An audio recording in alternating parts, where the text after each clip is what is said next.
All right, I'm here with Bryce Henson, the CEO of Fit Body Bootcamp.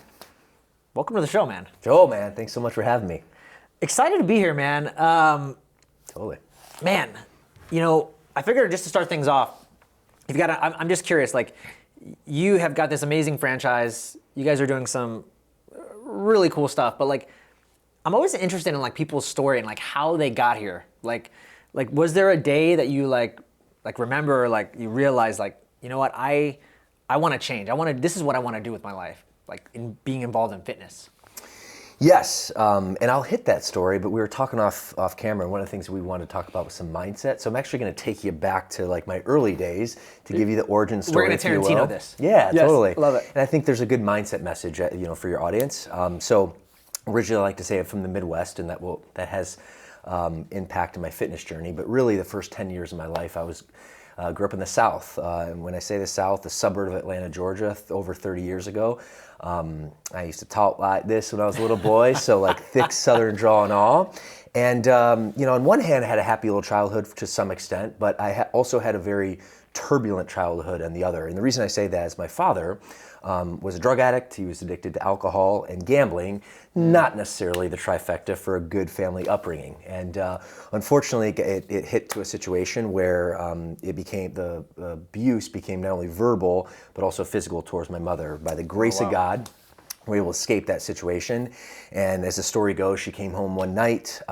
Actually, my father came home one night after being on a bender for 3 days, drunk and spent a lot of money on alcohol and gambled thousands of dollars away on gambling. And a confrontation, led, certainly my mother was not too thrilled with that behavior, as you would imagine, and a verbal argument kind of started, which ended up turning physical. And before you know it, my mom was on a bed, being strangled by my father, ultimately gasping for her life and struggling for her life. And by the grace of God, because my father was intoxicated, my little sister crossed through the door. He got distracted. She slipped his grip, and by a bat out of hell, got out of that house, and ultimately overnight my life changed, and we ended up moving to Michigan, where we stayed by the grace of God with my grandma, a tiny little 3-bedroom house. Without her though, we would have probably been on the street, so certainly very grateful for her to this day. And we lived there for the better part of 10 years, where my brother and I shared a room, my grandma had a room, and my mom, my sister, not only shared a room, but actually a bed nearly for a decade. And it was a very challenging situation, but there's always a silver lining, and really the mindset is which we're really alluding to here, because as much as that sounds like a tragedy, it was actually a blessing in disguise. And struggling for 10 years when we used to run out of money before we ran out of month, when I look back and I learned from that situation is 3 things. Number 1, I learned work ethic, and seeing my mom basically just grit and pull it together, and hadn't been in the working world for 10 years.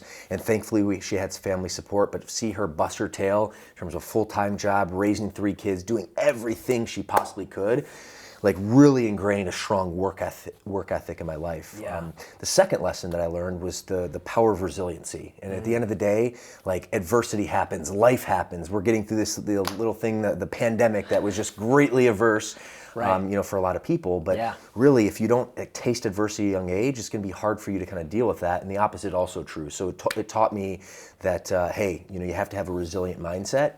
And the last thing it taught me was the value of relationships. And, thankfully my grandma was able to take us in, and my immediate family bonded together very closely. And those relationships, those were forged, and they've really blossomed through the course of time. And it taught me that really the value, in anything, in fitness and health, really it's, relationships. Do you have a relationship with a coach? Do you have a relationship with your family? Do you have a relationship with yourself? Yeah. And if you can have really strong relationships, those 3 lessons I learned at a very young age. So I like to start there, and at least a little bit of mindset coaching before you get into fitness coaching, if that works for you. No, that's beautiful. Yeah.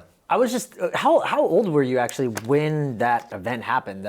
Do you remember roughly when that was? And it was just you and your sister? And my brother as well. So there's 3 kids. I was the oldest, and I was just about 10 years old. So compared to my siblings, I was actually 8 now specifically.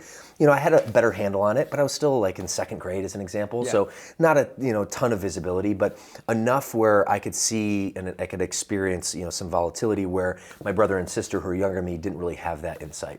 Yeah. I'm curious too, it's really amazing just to hear what you were talking about, the 3 things that you got out of it, and just the resilience, the mindset.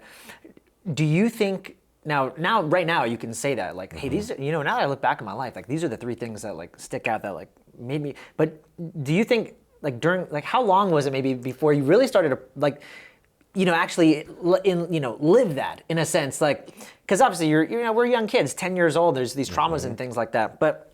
I mean, as you started to grow up, like I'm always fascinated just because what I do in the background is coaching, and I'm always fascinated by people's past and beliefs and how they got them here. And like, obviously the things that happened to you was like, for some people could be traumatic, but for others it can also fuel them. And for you, you've turned that trauma into like a passion and used it. You reversed it. You used it as a good thing. Like good, yeah. But as you were growing up, like, do you remember, or was your mom or anybody saying like, "Hey, just keep it up, like, just keep your head down and keep pushing forward," or like, were there moments in time, going through college or school, or like, do you remember like where you really started to embody this idea of resilience? To process it, yeah. I mean, Joel, it definitely wasn't from day one. There was confusion, there was frustration, and actually anger. And I think for the better part of a solid decade. I was angry, but thankfully I never took a victim mindset. I never, kind of had this thought like, poor me. In fact, I remember being like a young kid in the playground after the traumatic situation within a year after moving. I remember looking at my hands and being like, you know what? If it has to be, it's up to me, So taking that really strong like mindset, and I feel blessed, I feel gifted because some people, and especially like, in working with people and growing up, you don't necessarily handle that situation that way.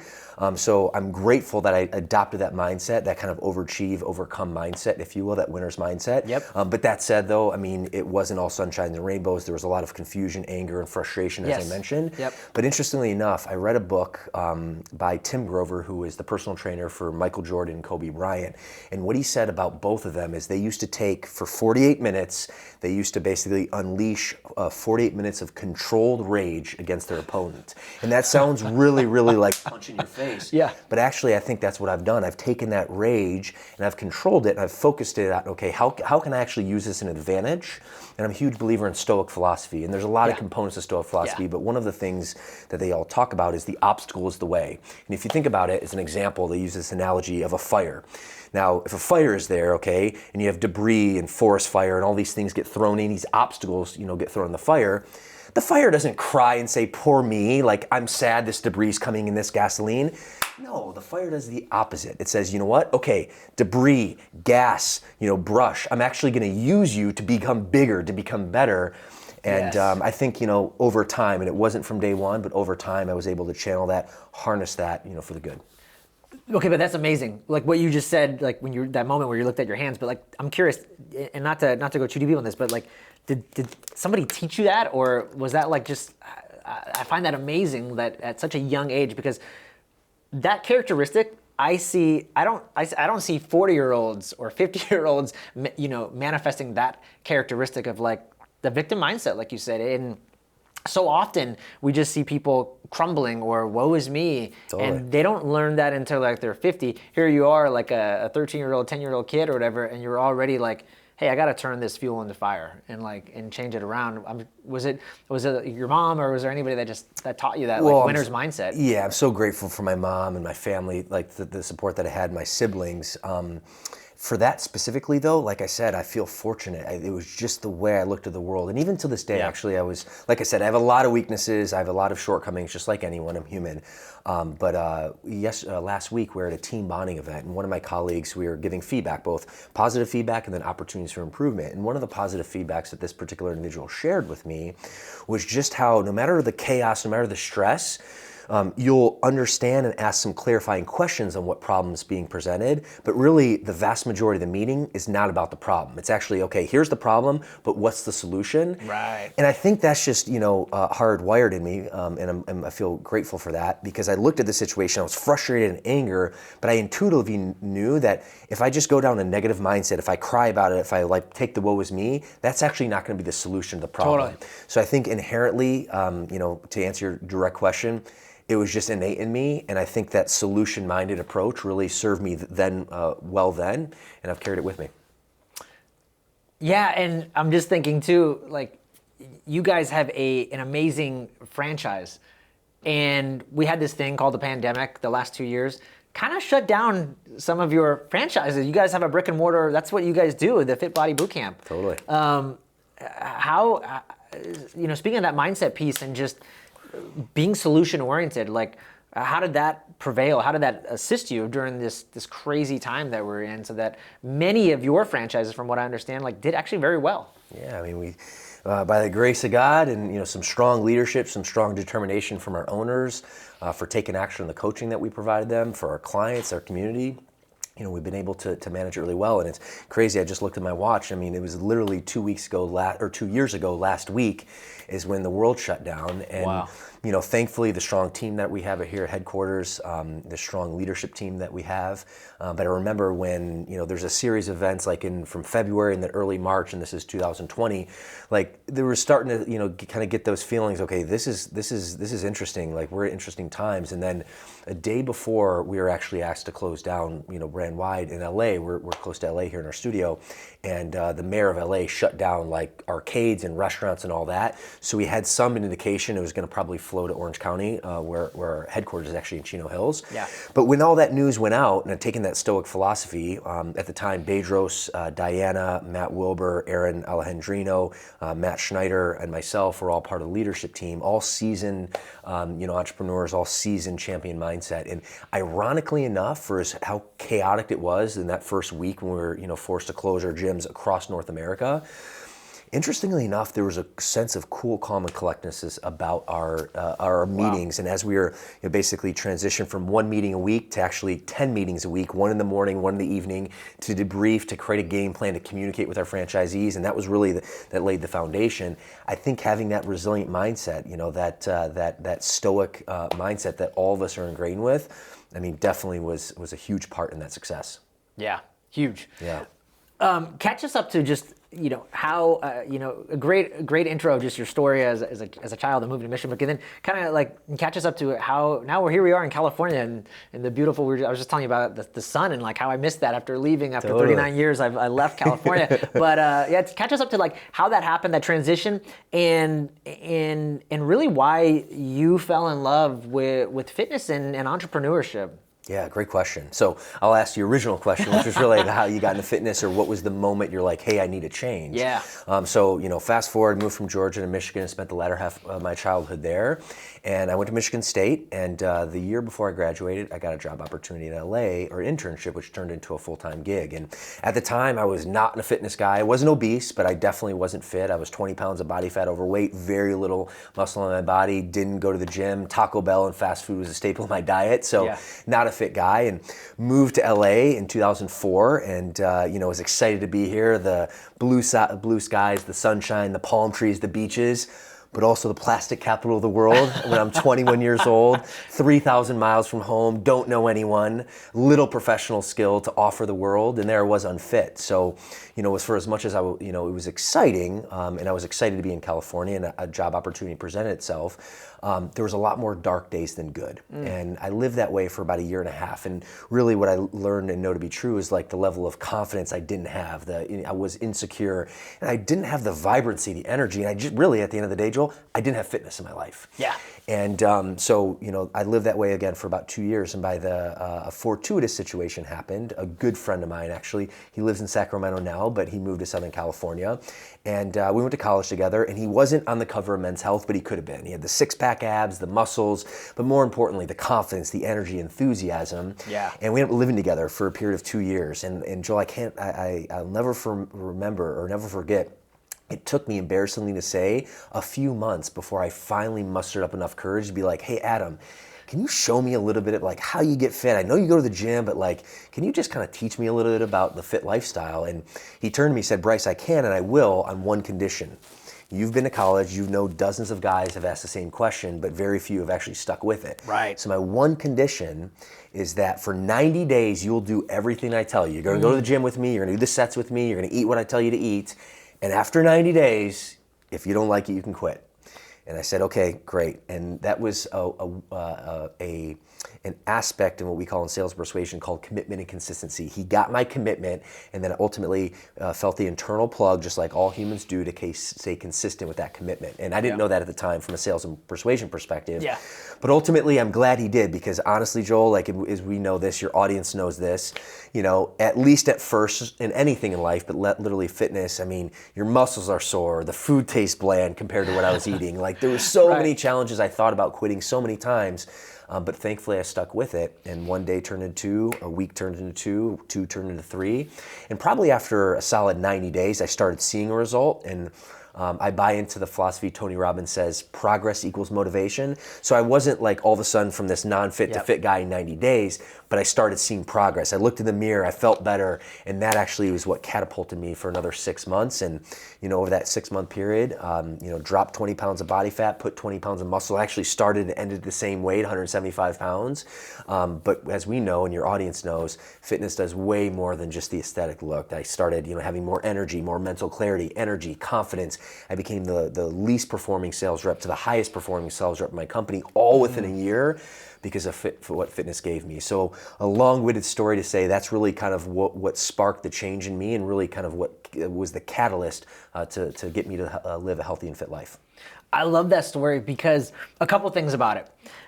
One is, I hear it so often too. People, I see it all the time, and you see this as well, just from a leadership perspective. People want handouts and like things for free. And so it was really interesting that your friend was like, I'm sure he gets haggled all the time. All the time. Oh, I want advice. I want this advice. Tell me how to do it. And it's like, you look over and you're like, I can tell you exactly what you need to do. Actually, matter of fact, I know the blueprint, but you probably won't do it because you won't pay for it. You're not invested. And so he obviously probably didn't charge you for it, but he like you said, he got you to commit. Like, you got to commit to everything I'm going to tell you to do, because otherwise you're just wasting my time. Totally. And you took that on. And so I find that just fascinating just from like the human psychology perspective, because that happens all the time. People just, I see it all the time. They just don't want to invest in themselves. They don't want to commit. They're scared to commit because of what if they fail? What if all these things happen? The other thing I love is what you mentioned several times is confidence. To me, that is the ultimate thing. I do a lot of coaching with weight loss, and I don't care about the weight loss per se. I mean, I do, because that's a metric. People need to lose the weight, but it's who they become afterwards. Totally. It's the confidence, the self-esteem. Because I always say, when you're more confident and you have more self-esteem, you go out and you crush your goals. You have more impact on the world. You have more of a mission. And that is what lights me up. And that's what I see all the time. So it's just really cool to see, that was the same thing for you with fitness. And it's no accident that, you're a pretty successful guy.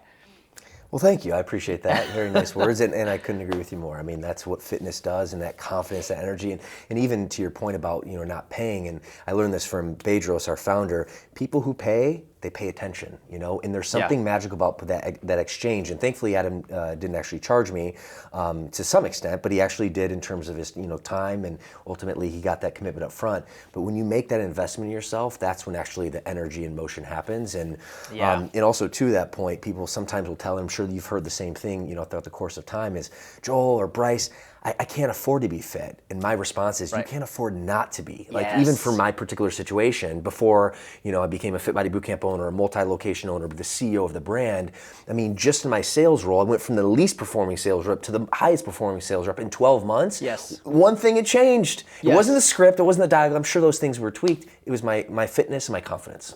Huge. So. Same thing. I agree. There's no such thing. I keep telling people there's no such thing as this, work-life balance. It's all integrated. Integration, yeah. It's all integrated. Totally. You can't say to somebody oh, you know what? My marriage sucks, but I'm driving a Ferrari and my sales, I'm crushing it. That's leaking. That's like bleeding. You're losing energy from that part of your life. Or, again, I drive a Ferrari, but I'm 300 pounds and I'm overweight. And we saw it through the pandemic, which we can talk about next, but we saw that, especially when it comes to health, when you're in the hospital or you're on a deathbed or whatever it is, you will do anything to get out of that situation. You'll do anything. You'll pay I'll do anything. But, 2 months ago, if I asked you to go to the gym, you're like, oh, I'm not going to invest. I'm not going to pay that.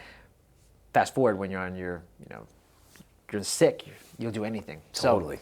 So, So actually, just kind of, I know that you're really passionate about that. And I mentioned the pandemic just because we've seen throughout the pandemic just this obesity crisis, this metabolic crisis, and that people that were suffering the most, that's what it looks like. That was like the root cause of everybody that was experiencing, the C word the most. So I'm curious, is like that why you're so passionate with your message in Fit Body Bootcamp and just what you guys are pushing right now? Yeah, well, I mean, it starts with fitness, and we talked about the value of it, right? It's the foundational aspect of life. You can't look at me in the eye, even like a guy like Bill Gates or the richest guy in the world, Warren Buffett, Elon Musk, without a strong level of fitness or health, to your point, on their deathbed, it's worth nothing. So health and fitness, in my strong belief, is your truest, greatest wealth. So it starts there. But ultimately, as I've looked at the data, and when I first started this transformation, this is 15 years ago. We're shooting this in 2022. This is in 2007 is when I went through this transformation. And as I studied the industry more and looked at the industry and realized the health of our nation, I feel like the true wealth of our nation actually comes down to the health of its citizens. And realizing at the latest CDC's report of the obesity crisis that we're in, we are just, and actually the last time they released information was right before the pandemic, and we're like at 40, close to 45%. So over the last 15 years, about 3% a year, our society in the States here, at least in North America, Canada's very close to North America, and even in the world, we're getting larger at a 3% clip every single year, meaning people are crossing the obesity threshold. So here in the States, about 1 of every 2, nearly 50% of our population is obese. And when people ask me the pandemic, I say, which pandemic are you referring to? And no disrespect to COVID. COVID's a real thing. Obviously, it impacted people's lives, and very sensitive to that, especially if your audience was impacted.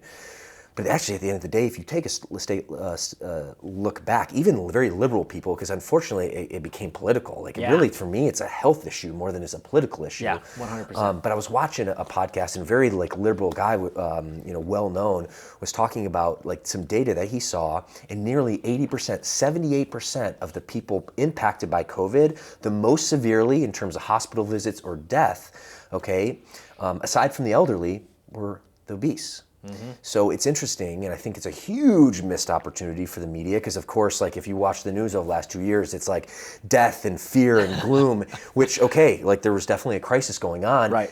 But there was also an omission of the real root problem. So it's kind of like if you have a scab, here, like a cut on your shoulder, what's really going on. If you just cover it up, but there's actually something in infrastructure that actually needs work, surgery underneath. Well, you putting a Band-Aid over, it's not going to fix the problem. You actually have to go to the root of the issue. Yeah. And that's really what we're facing here. So for me and for our brand, our vision, our mission is to inspire fitness and change lives every day. And our opponent, what we're actually battling against, is obesity, and not for the obesity for the vainness of it. It's the health complications. When you're obese, your heart, all your organs in your body have to work exponentially harder. So that way, when COVID or another virus or any sickness comes your way, if you're obese, you're a sitting duck, and we've seen that in spades.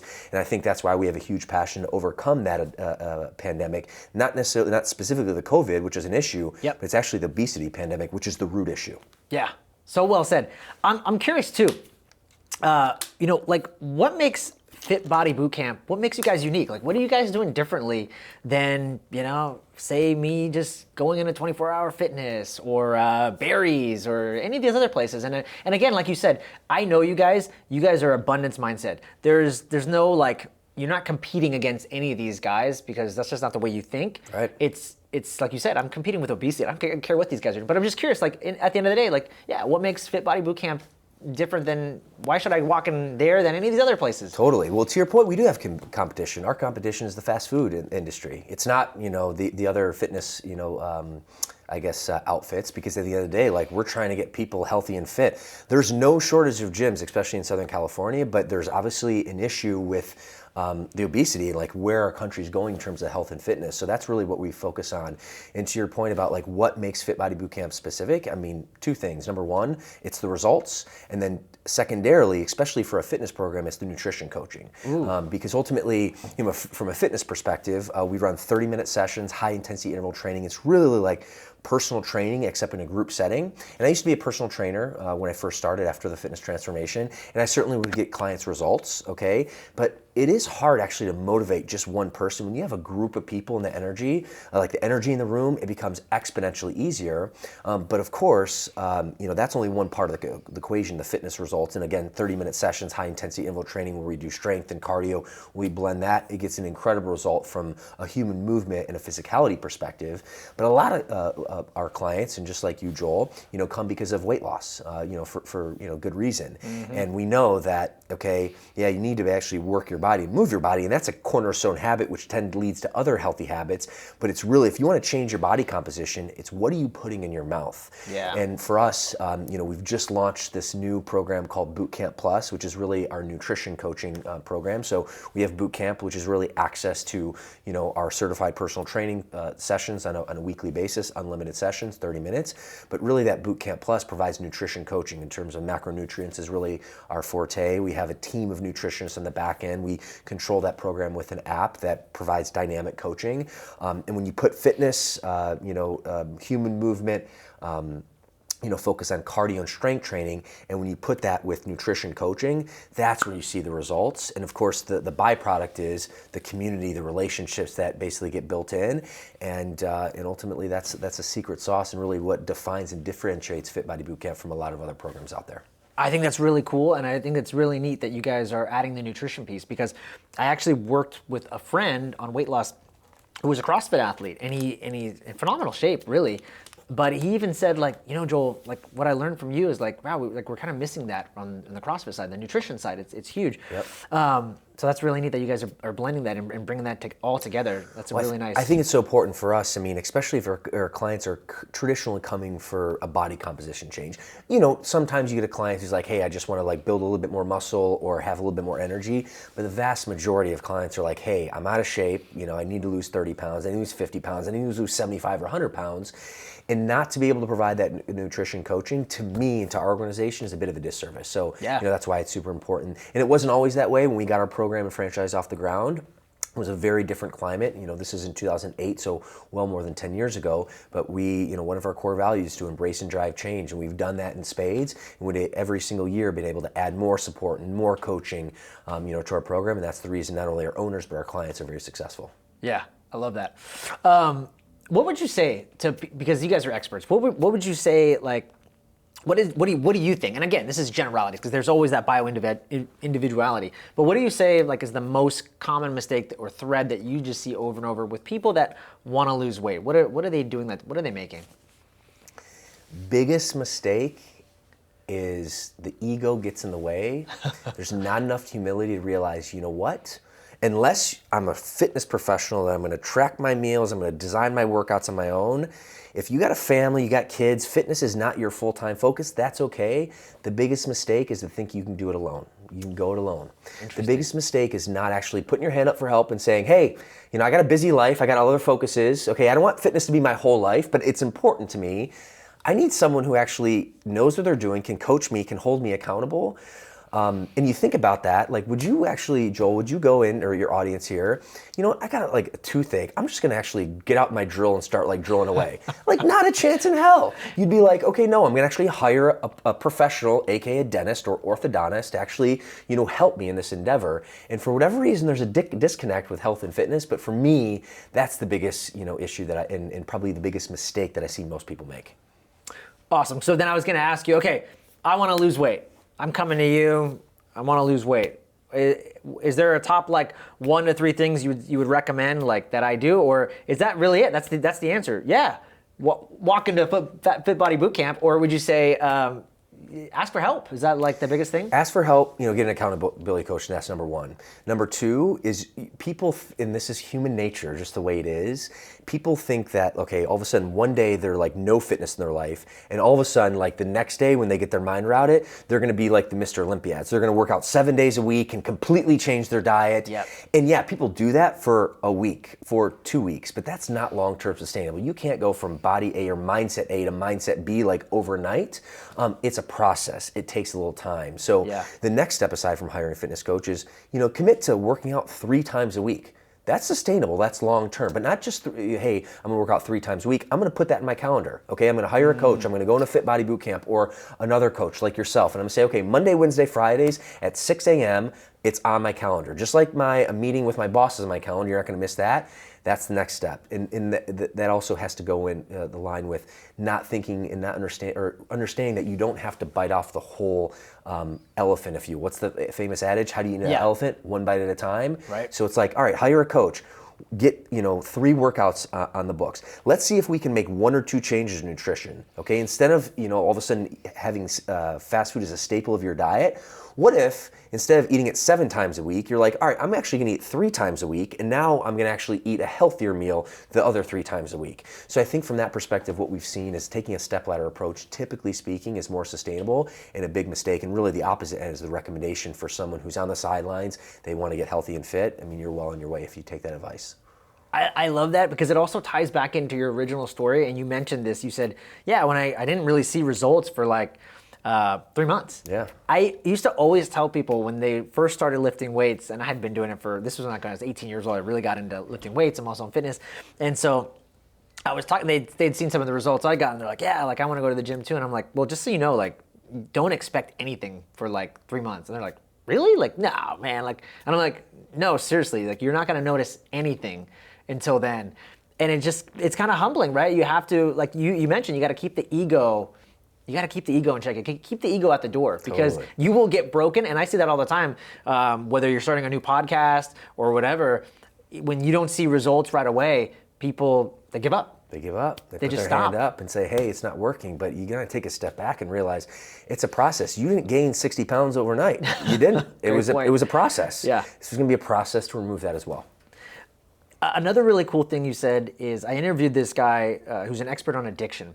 And he said one of the biggest mistakes that we make in terms of like AA or any of these kind of, typical addiction recovery spaces is we're asking our clients, we're asking our patients for these astronomical results. Like you said, it's, hey, you've been drinking for the last 7-10 years, and now I want you just to quit cold turkey. And he said, it just doesn't work. What works is what we see is actually, let's just get you to drink only 4 times a week.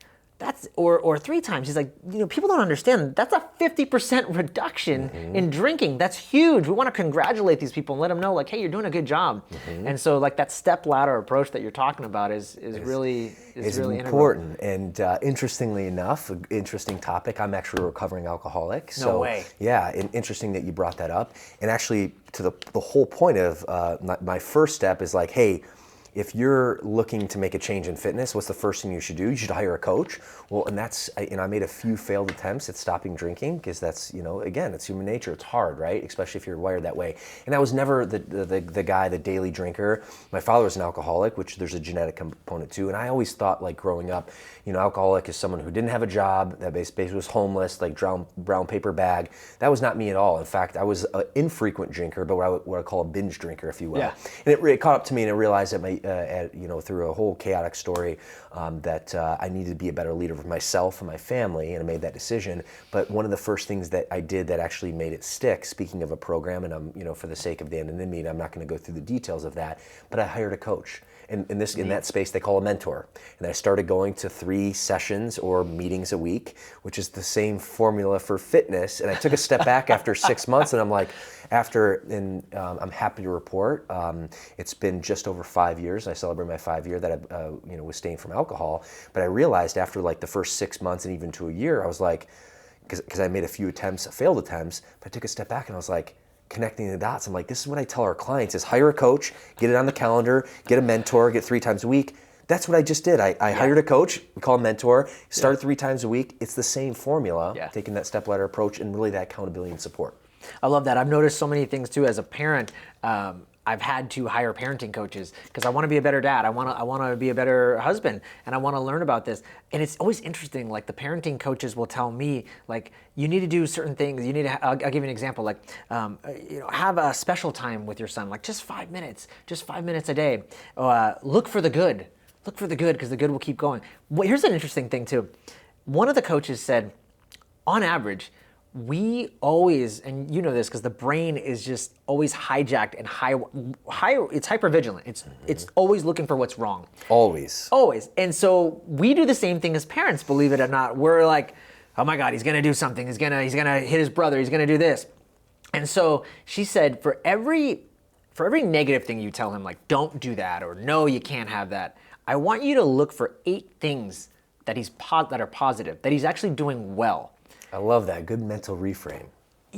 Right, and it made me think, like, we don't think that way. Because I'm always looking for how he's gonna mess up. And it's like, honestly, like 99%, he's actually a really good kid. He's doing the right thing, but we don't congratulate him. We don't let him know. And I thought, all the things I learned from parenting coaching and all the books and stuff, I'm like, if we just treated people this way, if I like looked for the good in you and gave you 8 compliments to your one, like, we would be you'd be a better husband, you'd be a better brother, you'd be a better dad. I mean, it's funny, like these same skills that you're talking about, it actually is the same thing for life. The carryover in life. Yeah.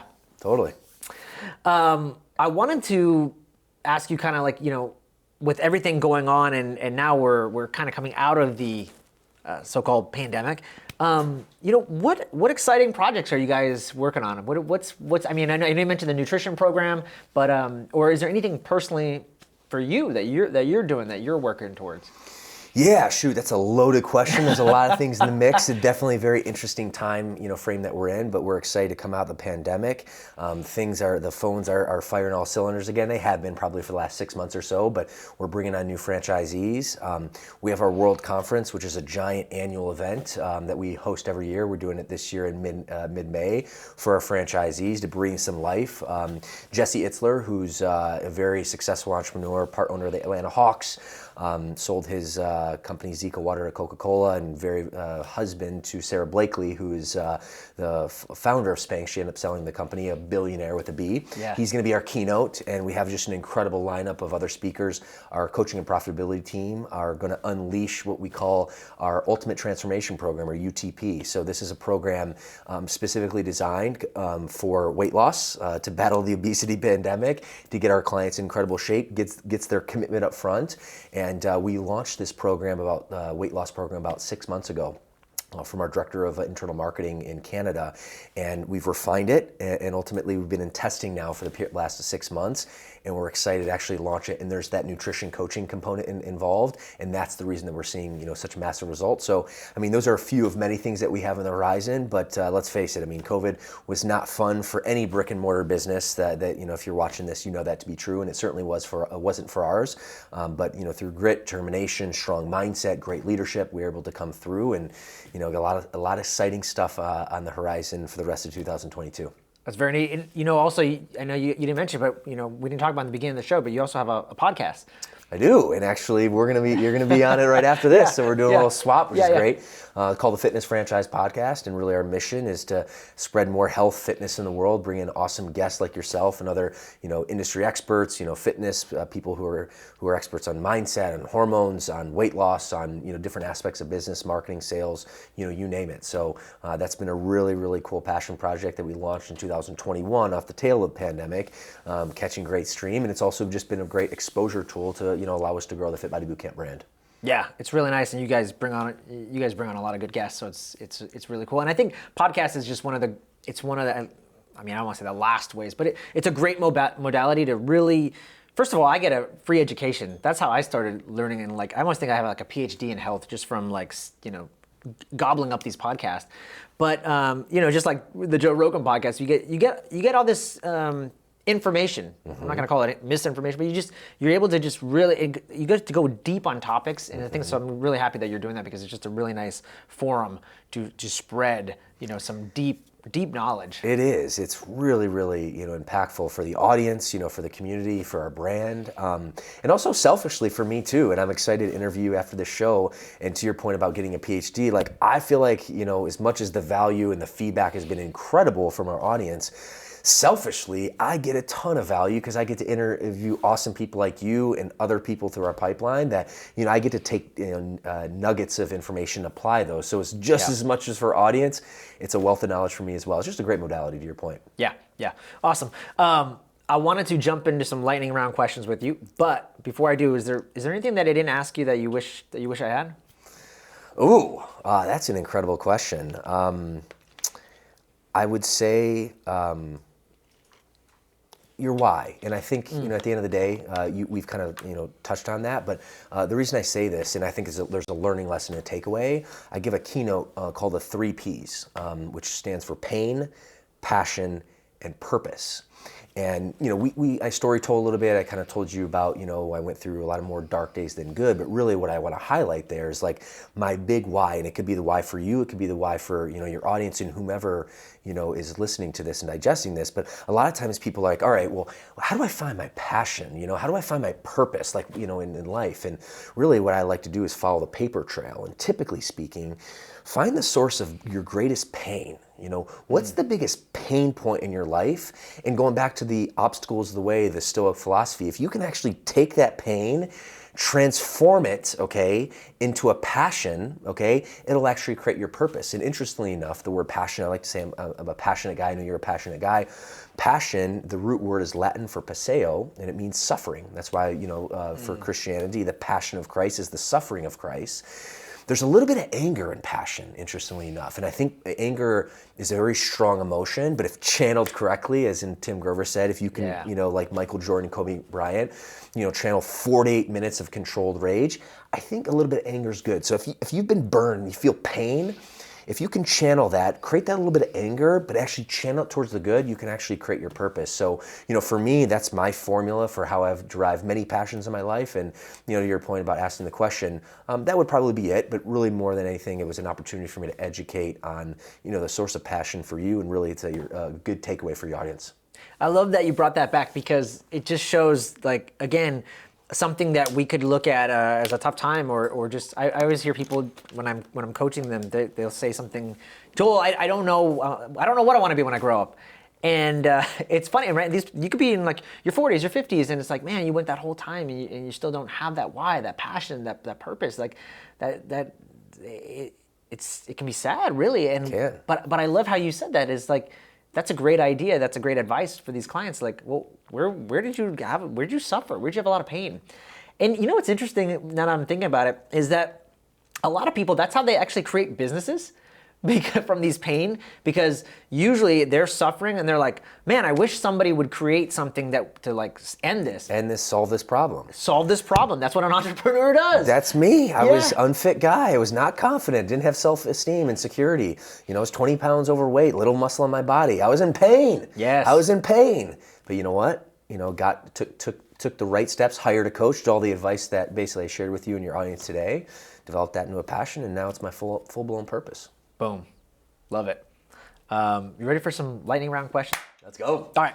If the old you could see the new you, what would the new you say? Ooh. Leadership is always the problem, and it's always the solution. So if you want to be a more productive person to yourself, to your family, to your community, leadership is an incredibly valuable skill. First, to lead yourself, and 70% of leadership is that. Actually, in fact, we were just interviewing on Monday a Purple Heart winner who is a U.S. Navy SEAL, commissioned officer, was acknowledged by George W. Bush for his time in Iraq, his face blown off, his arm blown off, and he talked about leadership in the battlefield, and the stakes are being so high. And 70% of leadership, because he led an army of people in the Navy SEALs, but it's actually just internally with yourself. So leadership is always the problem and always solution, what I would tell my younger self. I love that. It reminds me of everybody knows Jocko Willink and his book Extreme Ownership. Oh, yeah. And something that always resonated with that book and really changed the way I look at leadership too is he said there are no bad teams. There's only bad leaders.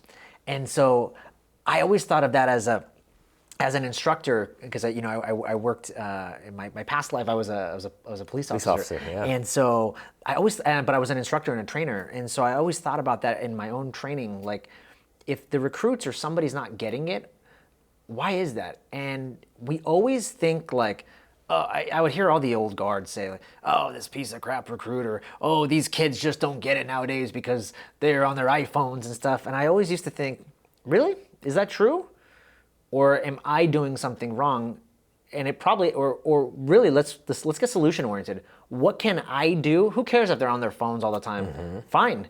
That's the generation we live in. So how do I deliver the message in a more powerful, better way? How do I be a leader so that they get it? How can I take more accountability and be the solution to the problem? Yeah. That's it. That's the essence of the book. I love that. Yeah. Okay. Very cool.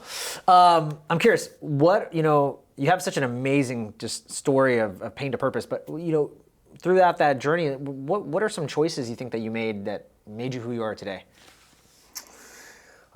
Number one, and it wasn't always this way, but I'm not a quitter.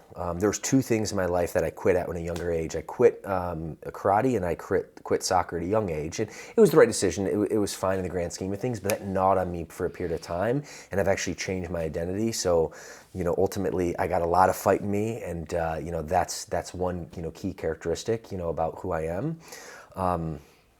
Let's see here. What was the question again? Well, now I'm thinking, okay, so are you back doing karate? So are you doing karate now to prove that you're not a quitter? So interestingly enough, jiu-jitsu? I've had this thought, like actually re-entering jiu-jitsu. Yeah. Case in point, actually, in terms of doing challenges, and part of why jiu-jitsu is so interesting to me.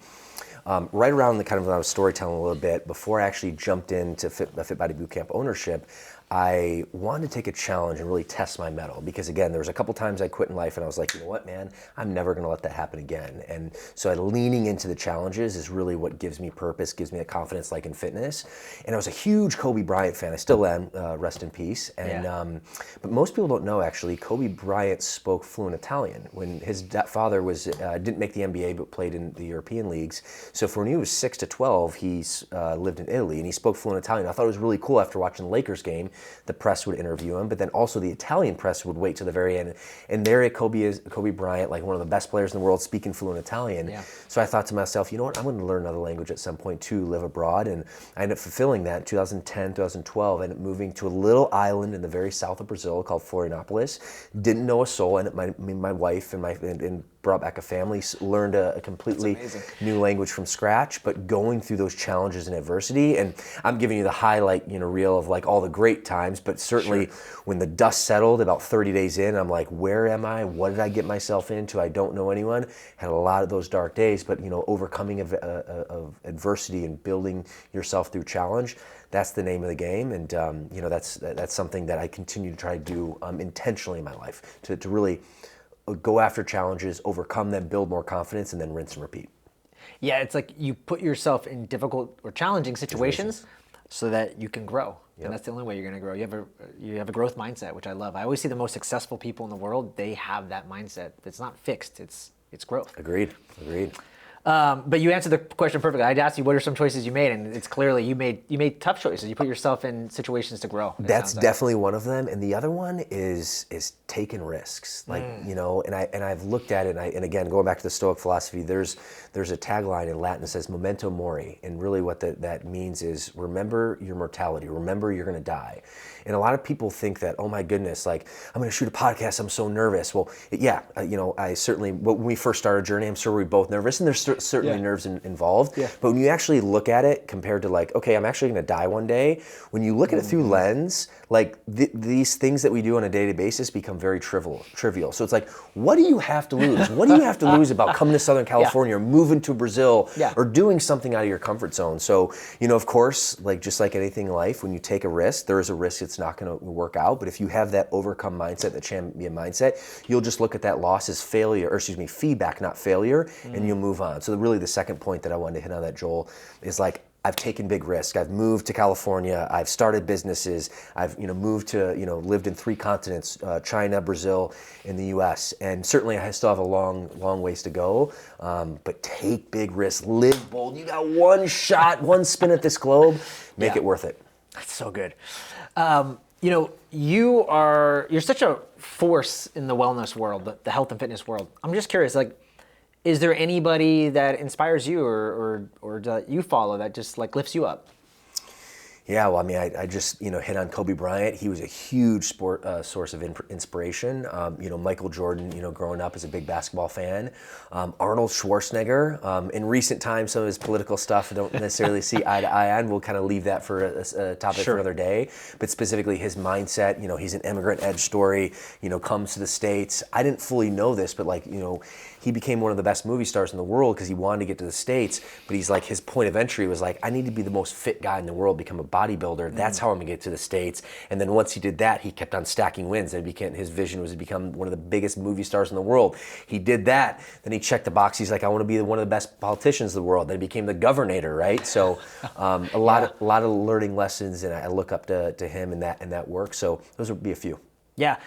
The thing about Arnold too and I know you've seen the movie Pumping Iron. Oh yeah. So it's interesting because when I was getting into weightlifting when I was 18, my dad was showing. I became like a history buff. Even any sport I took up, like baseball, I became a history buff. Bodybuilding, I just would read all the magazines, Flex Wheeler and Jay Cutler, and I would just go deep on this. And he said, "Hey, I want you to watch this movie, Pumping Iron. It's like a classic or whatever about Arnold."